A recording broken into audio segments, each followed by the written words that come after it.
25শে বৈশাখে উদিত রবি, অস্ত গেল 22শে শ্রাবণ।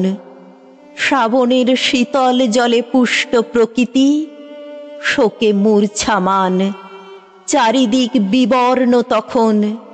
ঠিক তখন দুপুর 12টা 10। থমথমে আকাশ, বাতাস, মধ্য গগনে থেকেও রবির মুখ ভার। রবির প্রস্থানে নেমে এলো অমানিসার ঘোর অন্ধকার। হায় হায়, এ কি হলো, এ কি হলো!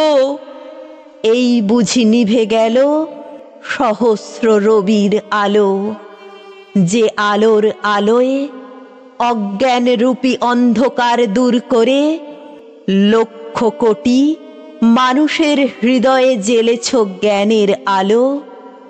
তোমার অক্ষর অমৃতের ধারা, সমগ্র ভূভাগে 7 সমুদ্রে সেকাল একাল সাহিত্য জগতের রাজাধিরাজ। মহা হিমালয় তুমি। শোকের পরে শোক জীবনে সবই মিথ্যা আফসোস। তুমি বুঝেছিলে মৃত্যু তো মৃত্যু নয়, এ তো আসা যাওয়ার খেলা। পৃথিবীতে সীমিত সময়, কত কিছু দিতে হবে। তাই তো শোক ভুলে কলমে কাটতো তোমার বেলা। উজাড় করে সব কিছু দিয়ে চলে গেছো অমৃত লোকে আমাদের ছেড়ে। নয়নে তোমায় দেখার সৌভাগ্য হয়নি। তোমার সাজানো সমুদ্রে ডুব দিয়ে দেখি তোমায় প্রাণ ভরে। মাঝে মাঝে প্রশ্ন জাগে নিজের কাছে, রবীন্দ্র সমুদ্র অতল, কুল কিনারা নাই। তাই তো বলি প্রাণের ঠাকুর, তোমায় বোঝা এক জন্মে আমার সাধ্য নাই। বিশ্ববোধে জাগ্রত মহাপ্রাণ, বিস্ময়কর প্রজ্ঞা, জ্ঞান গঙ্গার প্রবাহ থেমে গেল চিরতরে। চলে গিয়েও তোমার হলো না যাওয়া।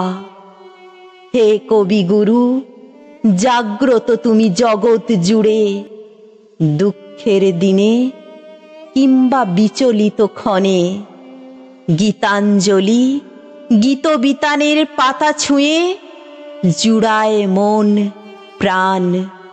তোমায় পুজিতে ঠাকুর, তোমার কবিতা, গাই তোমারই গান।